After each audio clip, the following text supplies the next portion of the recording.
Merhaba arkadaşlar. Bugünkü çalışmamızda yapacağımız berenin bitmiş halini göstermek istedim. Hatta şimdi şöyle 1 santim de vereyim. Çünkü beremiz giyince şöyle şu şekilde açacak. 25-26 santim, yaklaşık 53-54 santimlik baş ölçüsüne olacak bir bere. Boy ölçüsünde şöyle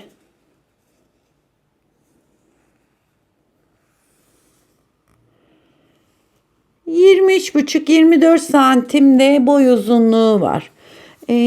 Beremiz aslında çok kolay. Sadece aralarda birer tane böyle ters ilmeklerimiz var. Lastik kısmını da 3 düz bir ters olarak yaptım. Beremizi şöyle tepe noktasında tekrar bir göstereyim. Beremizin hem bu yönünü hem de dilerseniz ters tarafını kullanabilirsiniz. İki yönlü de kullanılacak bir bere oldu. Bakın burada tepe noktasını da şöyle bir göstereyim.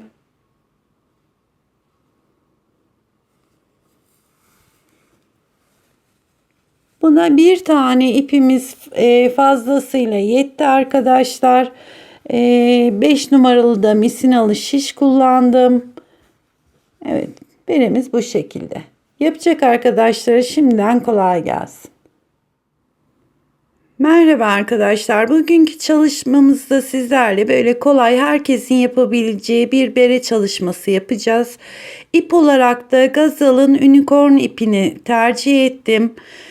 İpimiz %100 yün bir ip. 100 gram ve 197 metre uzunluğunda.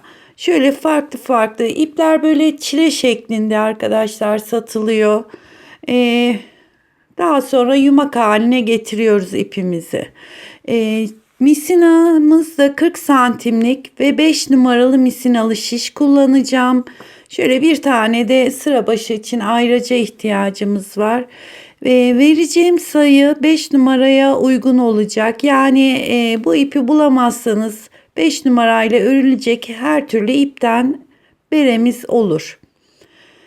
Bunun yapımına geçelim şimdi.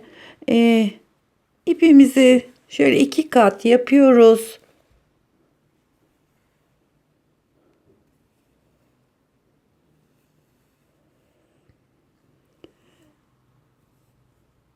Şöyle iki elimi araya soktum. Şu aradan çıkartıyorum. Şurada bir iki ilmeğimiz oluştu. Ve bunu takıyorum. 1 2 ve devam ediyoruz. 96 artı 1, bir tane de kitleme ilmeğimiz olacak. Yani birleştirme ilmeğimiz olacak. 97 tane ilmek atıyoruz.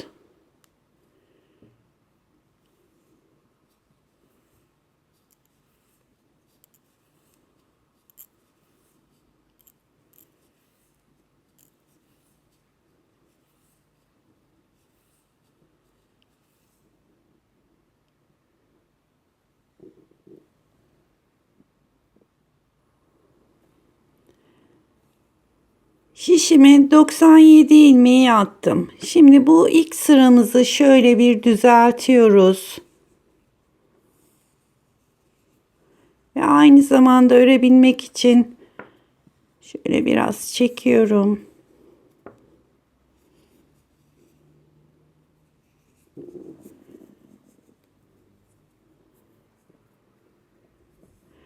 İpin ucuna düğüm atmadım arkadaşlar. Yani şu anda boşta.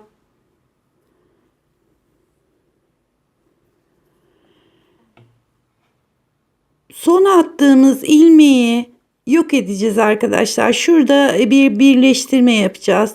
İlk attığımız ilmeği buradaki şişime geçirdim.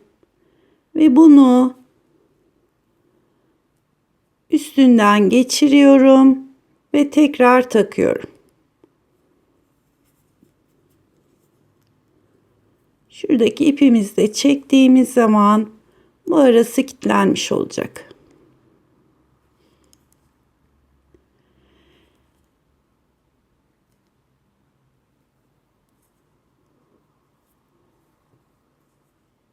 1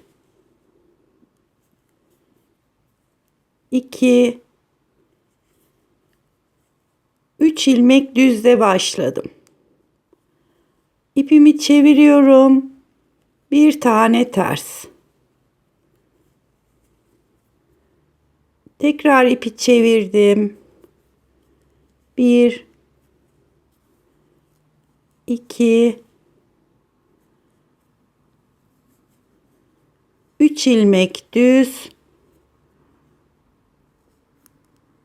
1 ilmek ters.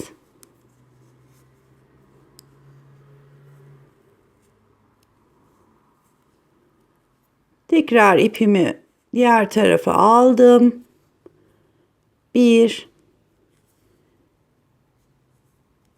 2 3 ilmek düz. 1 ilmek ters. Sıranın sonuna kadar bu şekilde devam edeceğiz. Yani 3 ilmek düz öreceğiz, 1 ilmek ters. Tekrar 1 2 3 ilmek düz ördüm, ipimi çevirdim, 1 ilmek ters ördüm.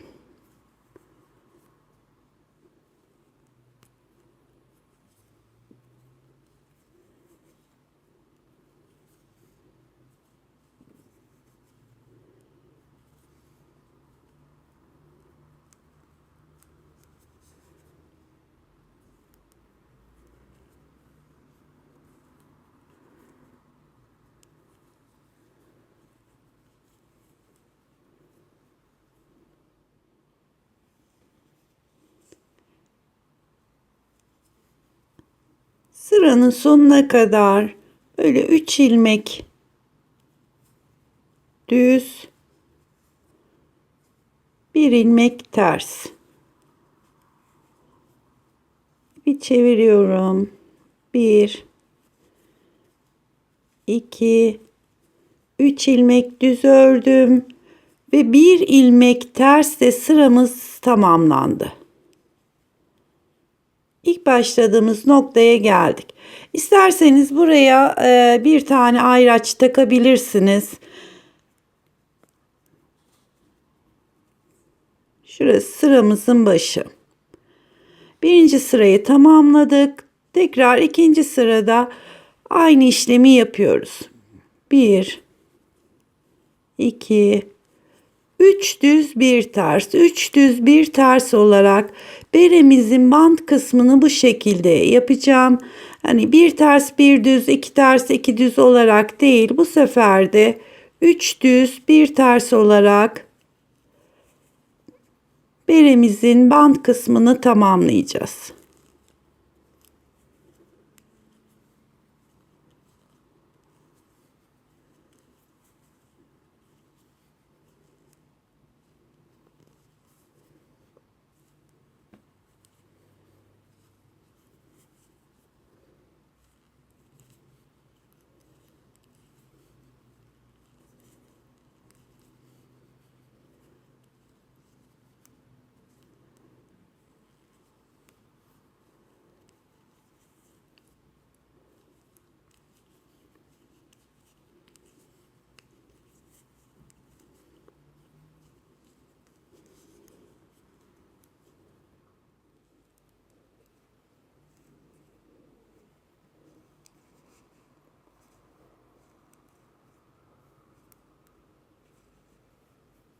Sıramın başına geldim.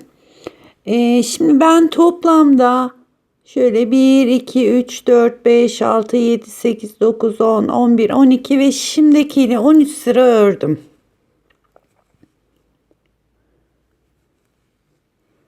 Şimdi burada size bir de santim vermek istiyorum. 5 santim kadar bant kısmını 3 düz bir ters, 3 düz bir ters olarak bakın şu şekilde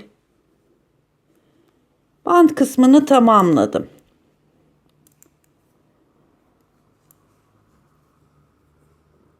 İşaretleyicimi yine sıramın başına koyuyorum. Bundan sonra da 1, 2, 3. Bakın aradaki ters ilmeğimize geldik. Onu da düz örüyorum. 4, 5, 6, 7. Sıra başında 7 ilmek düz ördüm. İpimi tekrar kendime doğru çevirdim. Bir tane ters örüyorum.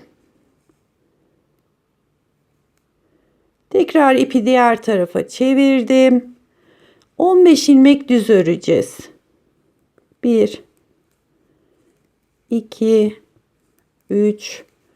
Aradaki ters ilmeği de düz örüyorum. 4, 5, 6, 7. Tekrar ters ilmeğe geldik. Onu da düz olarak örüyorum. 8, 9, 10, 11, 12, 13, 14, 15. 15 ilmek düz örgü ördüm. İpi kendime doğru çevirdim. Bakın şuradaki ters ilmeğe geldik. Bunu ters örüyorum. Tekrar ipi diğer tarafa aldım. Arada yine 15 ilmek düz öreceğiz.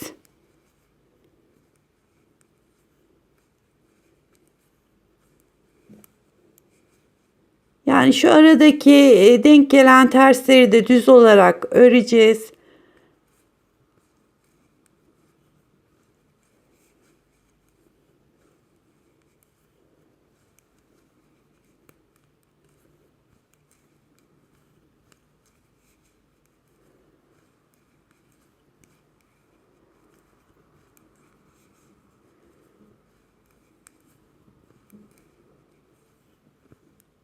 ...15 ilmek düz ördüm ve bir tane ters. Şimdi 15 ilmek düz, bir tane ters olarak devam ediyoruz.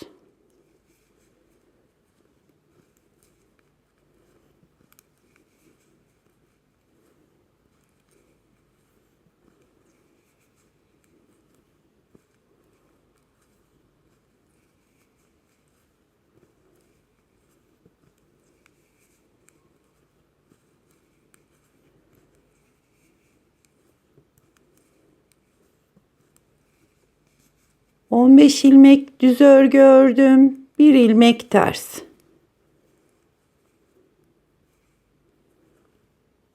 Tekrar 15 ilmek düz.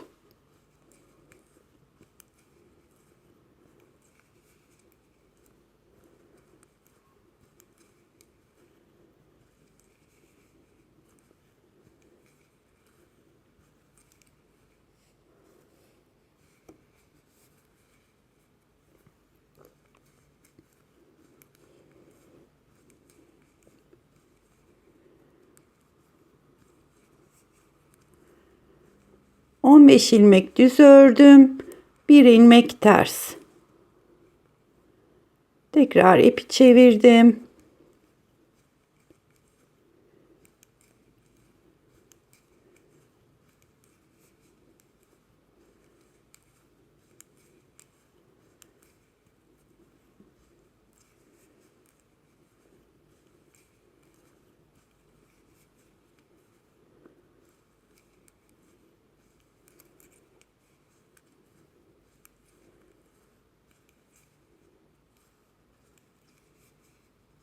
Yine 15 ilmek düz ördüm. Bir ters örüyorum. Bakın sıranın sonuna geldik. Burada da 2, 4, 6, 8 ilmeğimiz kaldı. 7 ilmekte başlarken örmüştük. 7 ilmek düz örmüştük. 8 ilmek de sıranın sonunda var. Yani bu arada da toplamda 15 ilmek düz örgümüz var. Ters ilmeği ördüm. 1, 2, 3, 4, 5, 6, 7 ve 8 ilmek örerek sıranın başına geldik. Burada devam ediyoruz aslında. 8 ördüm. 7 ilmekte başlarken örüyorum.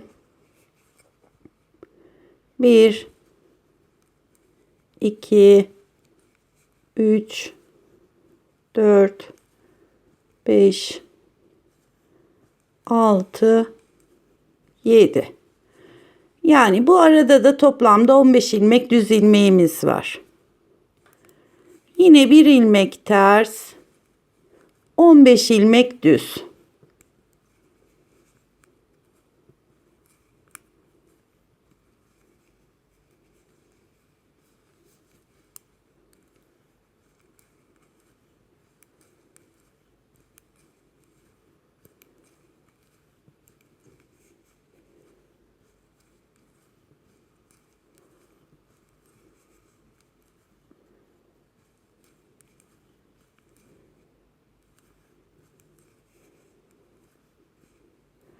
...15 ilmek düz ördüm. 1 ilmek ters. Bundan sonra beremiz bu şekilde devam edecek arkadaşlar. Sıra başlarında 7 ilmek düz, bitiminde de 8 ilmek düz, toplamda 15 ilmek. 15 ilmek düz, 1 ilmek ters. 15 ilmek düz, 1 ilmek ters olarak beremizi kesme noktasına kadar bu şekilde devam edeceğiz. Rengimiz biraz koyu görünmüyor ama tek tek sayıları söylüyorum. Yani iki ters arasında 15 ilmeğimiz var.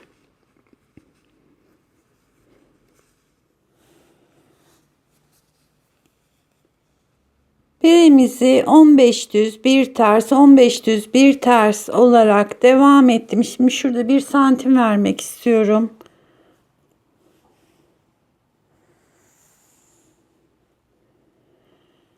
Yaklaşık 18 santimi, çok 1-2 milim kadar geçti. Şimdi berinin toplamasını yapacağız ama ben bir de örgünün arka kısmını göstermek istiyorum.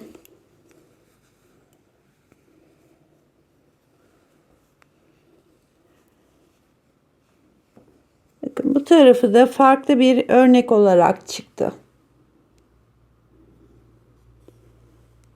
Yüzde 3 düz 1 ters olan ilmeklerimiz bu yönde, arka tarafta 3 ters 1 düz, ön tarafta 15 düz olan ilmeğimiz burada 15 ters olarak görünüyor.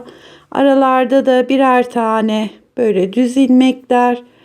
Yani beremiz hem ön taraftan hem arka taraftan kullanılabilecek bir şekilde oldu.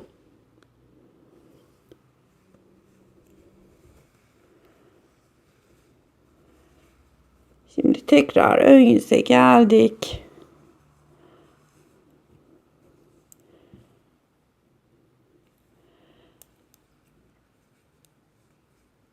Şimdi sıranın başında 7 tane düz ilmeğimiz var. 1 2 3 4 5 6 7. Buradaki ters ilmeğe geldik. Şimdi ipimi kendime doğru çevirdim. Ters ilmeği ve yanındaki bir ilmeği, ters ilmekle beraber buradaki bir düz ilmeği, ikisini birlikte alıyorum.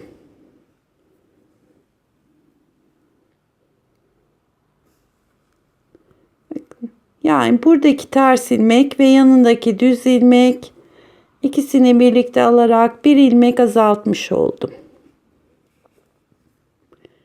İpimi çeviriyorum. Şu anda arada 14 tane düz ilmeğimiz kaldı. 1 2 3 4 5 6 7 8 9 10 11 12 13 14 ve yine ters ilmeğimize geldik. İpimi kendime doğru çevirdim. Yine ters ilmek ve yanındaki düz ilmeği, ikisini birlikte alıyorum. Bir kesme de burada yaptım. Tekrar ipi ön tarafa çevirip arada 14 tane ilmeğimizi düz olarak örüyorum.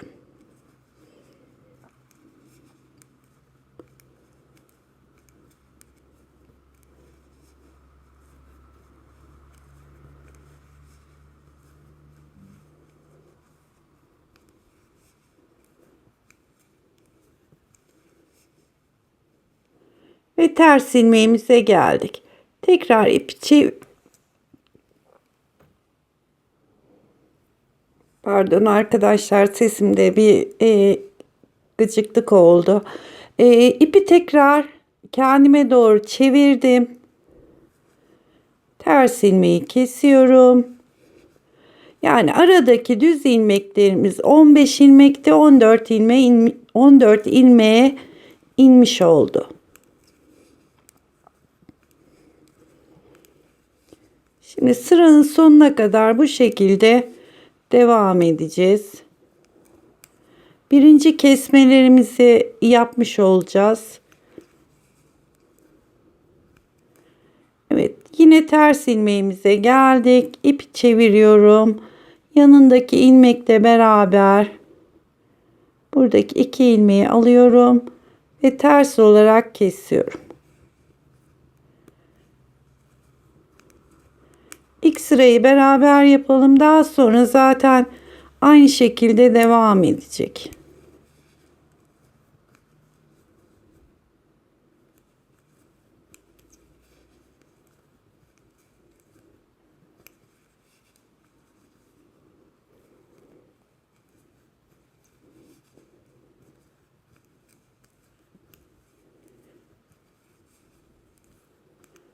On dört ilmek ördüm.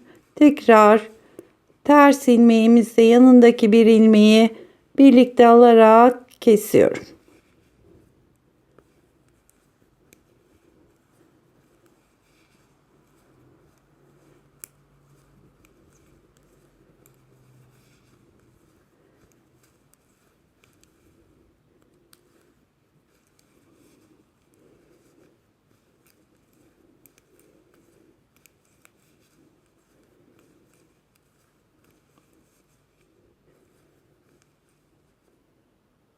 İpi çevirdim. Yine ters ilmeğimize geldik. Buradaki 2 ilmeği birlikte alıyorum.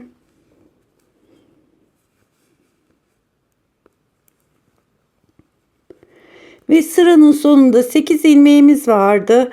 2, 4, 6, 7 ilmeğimiz kaldı. 1, 2, 3, 4, 5, 6 ve 7. Tekrar sıra başına geldik. Başlarken 7 ilmek örüyorduk. Yine onu örüyorum. 1, 2, 3, 4, 5, 6, 7. Yani bu arada da yine 14 ilmek kalmış oldu. Bundan sonra yine ipi çeviriyorum. Kestiğimiz ilmekle yanındaki ilmeği, yani şuradaki ters devam eden ilmekle yanındaki ilmeği birlikte alarak bir kesme daha yapıyorum. İpimi çeviriyorum.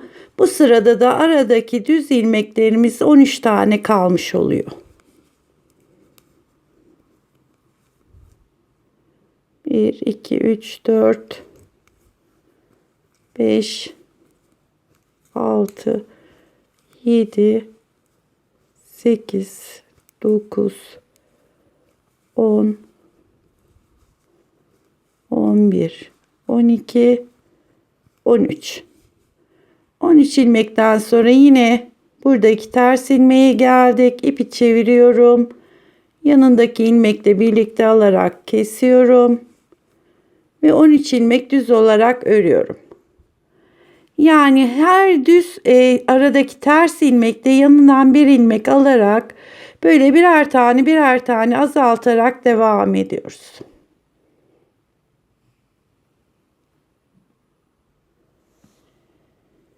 Ben şimdi 11 tane kesme yaptım. 2 ters arasında 4'er ilmeğim kaldı. Bakın şu ters ilmeğim, şuradaki ters ilmeğim. Bütün ters ilmeklerin arasında 4'er tane ilmeğim kaldı. Tabii bunu biraz zor olduğu için şöyle aralardan çekerek topladım. Kesmeleri yaptım. Yani bu kısmı ne kadar kesebiliyorsanız o kadar devam edebilirsiniz.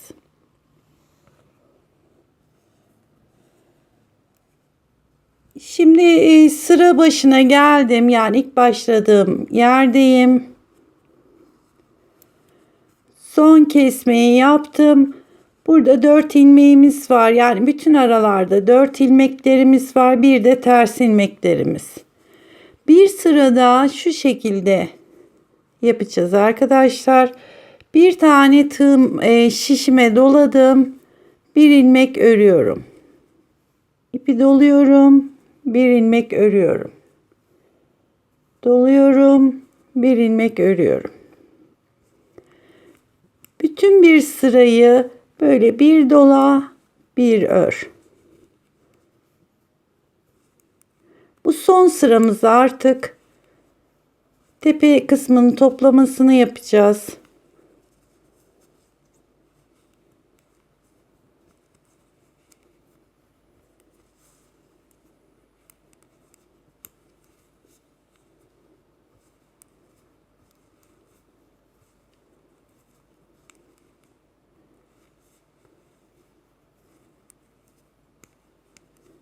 İlk başladığımız noktaya kadar böyle bir örelim, bir dolayalım. Bu şekilde sıramızı tamamlayalım.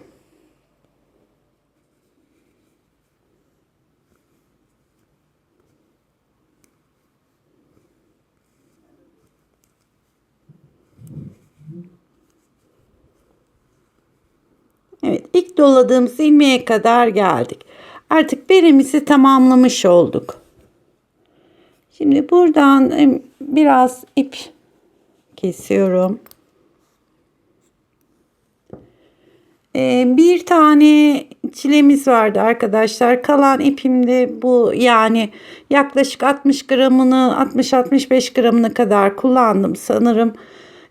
Yani bu, isterseniz kalan ipten pompon da yapabilirsiniz. Şimdi buradaki ipimizi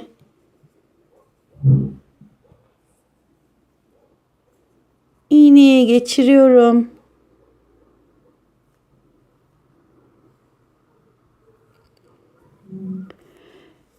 Buradaki toplamayı nasıl yapacağız? Şu doladığımız ilmeği bırakıyorum. Asıl ördüğümüz ana ilmeği iğneye geçirdim. Aradaki doladığımız ilmekleri bırakıyorum. Şişimizde asıl ördüğümüz ana ilmeği iğneye geçiriyorum. Doladığımız ipi bırakıyorum. Ve örgümüzden devam eden ana ilmeğimizi iğnemize geçirdim. Arada doladıklarımızı bırakıyoruz. Ana ilmeklerimizi topluyoruz.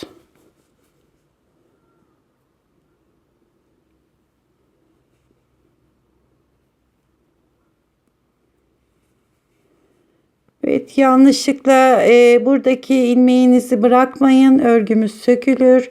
Sadece dolama yaptığımız ilmekleri bırakıyoruz. Ana ilmeğimizi alıyoruz.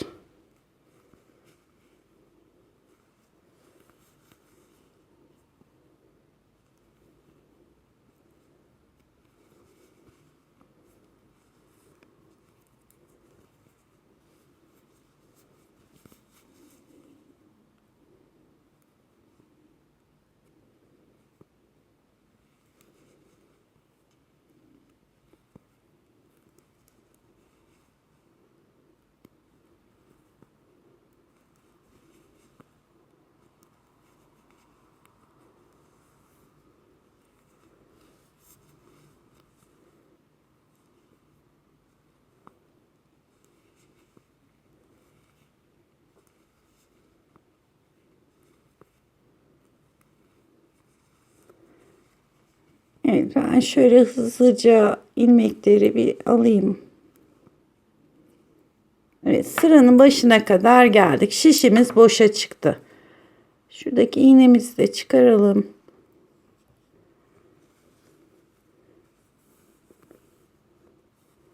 Bakın bütün ilmeklerimiz şu anda ipe geçirmiş olduk. Dolamamızın sebebi de şimdi büzdürme yapacağız arkadaşlar. Direkt ilmekleri büzdüğümüz zaman burası çok tepe noktası çok sıkı oluyor. Şuradaki ilmekleri hafif gevşetmek için bir sıra dolama yaptık. Şimdi bütün ilmeği çekiyorum. Şöyle elimi de geçireyim. Bakın şöyle şu anda şu konumda.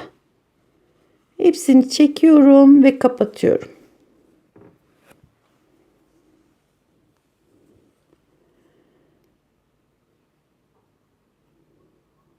Hatta ben şöyle aralardan tekrar bir geçmek istiyorum.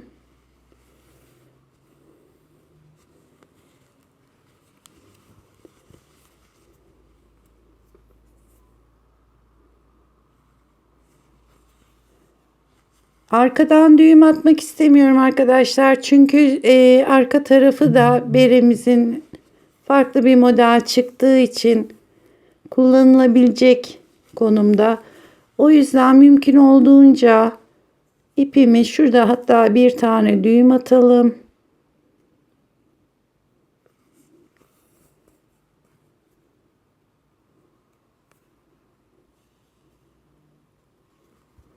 Ve tekrar ipimizi yürüterek saklayalım.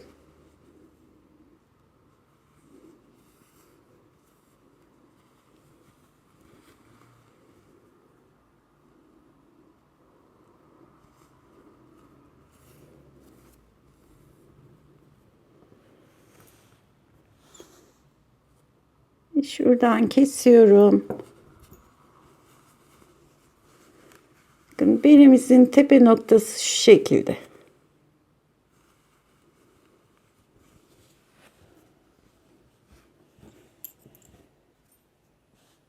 Şimdi bir de başlama yerinde bir ipimiz vardı. Onu da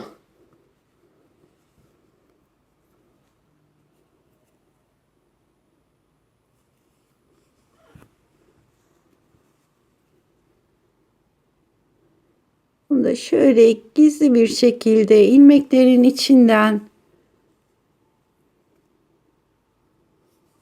yürütüyorum.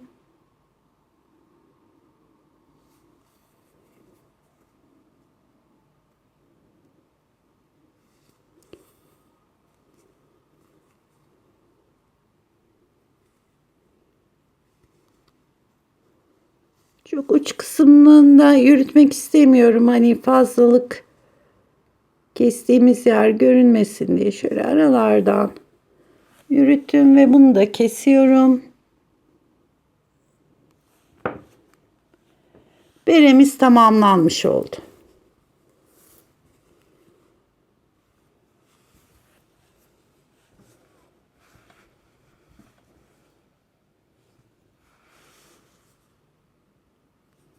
Arka tarafını da göstereyim arkadaşlar.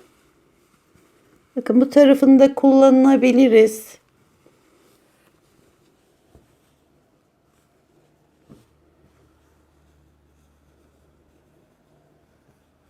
Evet. Ters tarafı da bu şekilde. Şöyle elime geçirince daha iyi görülecektir.